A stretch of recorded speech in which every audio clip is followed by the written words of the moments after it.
apapun yang terjadi di muka bumi ini, mudarat apa maslahat, semuanya itu atas genggaman kekuasaan Allah. Dan itu menjadi ujian bagi orang-orang yang beriman, teguran bagi orang yang lalai, dan azab bagi orang yang kafir ataupun engkar kepada Allah Subhanahu wa taala. Maka dimuliakan Allah Subhanahu wa taala, mari kita menghisap diri kita atau introspeksi diri. Sejauh mana kita menjadi orang yang taat kepada Allah, atau kita telah jauh menjadi orang yang maksiat ataupun durhaka kepada Allah, sehingga Allah turunkan murkanya, menjadikan kita mendapatkan siksaan, azab, cobaan dan musibah-musibah. Hati muliakan Allah Subhanahu wa taala, lebih daripada 14 abad yang lalu Rasulullah telah menyampaikan surah Al-A'raf ayat 96. A'udzu billahi minasyaitonir rajim. Walau anna ahlal qura amanu wattaqau lafatahna alaihim barakatim minas samai wal ard.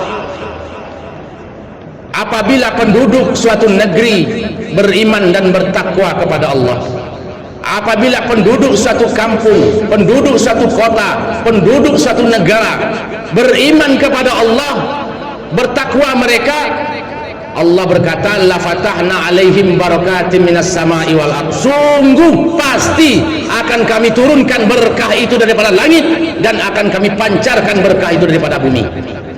Janji Allah, Allah tidak akan pernah mengingkari janjinya. Namun apa yang terjadi hadirin mulia? Di ujung ayat Allah katakan, walakin kadzabu fa akhadnahum bima kanu yaksibun.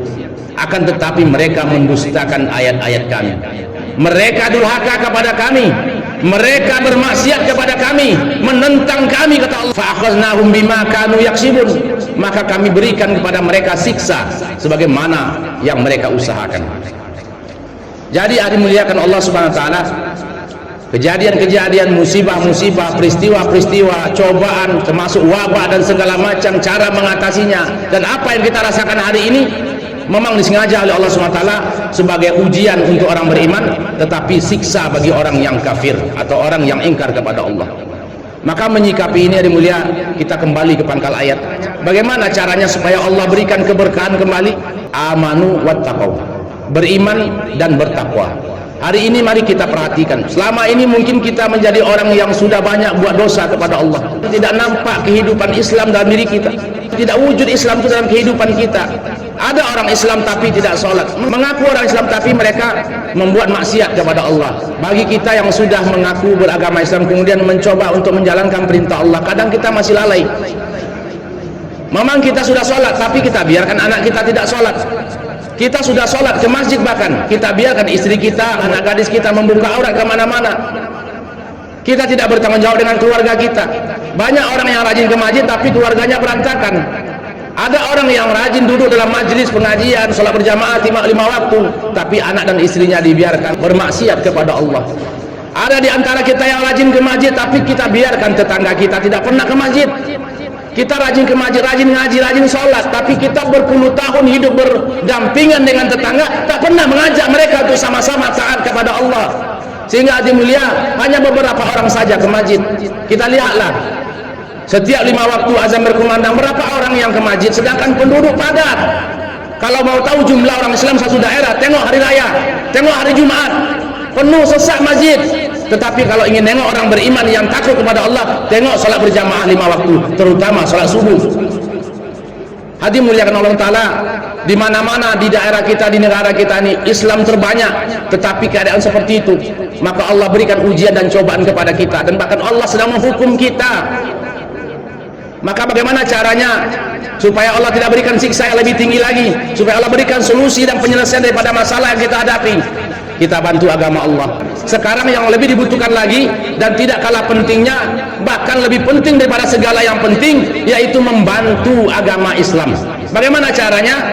Yaitu bagaimana agama ini wujud dalam keluarga kita, wujud dalam tetangga-tetangga kita, wujud dalam kehidupan orang-orang kampung kita, wujud pada umat seluruh alam. Sehingga setiap orang dia takut kepada Allah, beriman bertakwa kepada Allah, taat kepada Allah, kemudian melaksanakan hukum hakam Allah, tidak bermaksiat kepada Allah.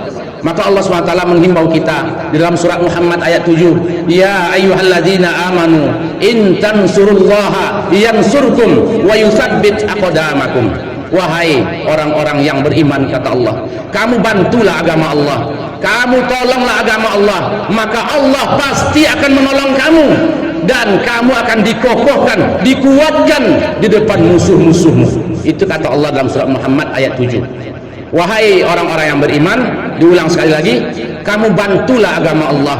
Apabila kamu bantu agama Allah, maka Allah akan bantu kamu, Allah akan tolong kamu, dan Allah akan kokohkan kakimu di depan musuh-musuhmu. Hadirin muliakan Allah Ta'ala, hari ini Islam diinjak-injak. Agama kita ini sekarang tidak akan ada harganya di mata dunia, terutama musuh-musuh Islam. Orang Islam hari ini dijepit, dibatasi dan segala macam, karena marwah Islam itu kita jatuhkan sendiri. Maka sebenarnya al-Islam ya'lu wa la yu'la alaih. Islam itu tinggi dan tidak ada lebih tinggi daripada Islam. Tapi hari ini merasa Islam ini paling rendah. Di mana-mana diserang dari segala penjuru, bagai makanan di tengah hidangan, dari sekeliling orang menyantapnya. Maka dimulia, caranya kembali kita menolong agama Allah, akan Allah tolong kita. Allah mudah saja untuk membantu Islam ini, tetapi ini sengaja Allah jadikan untuk ujian keimanan kita. Semudah saja Allah hancurkan Israel itu supaya tidak mengganggu Palestina, tetapi Allah sengaja untuk bagaimana memberikan jalan jihad kepada hamba-hamba.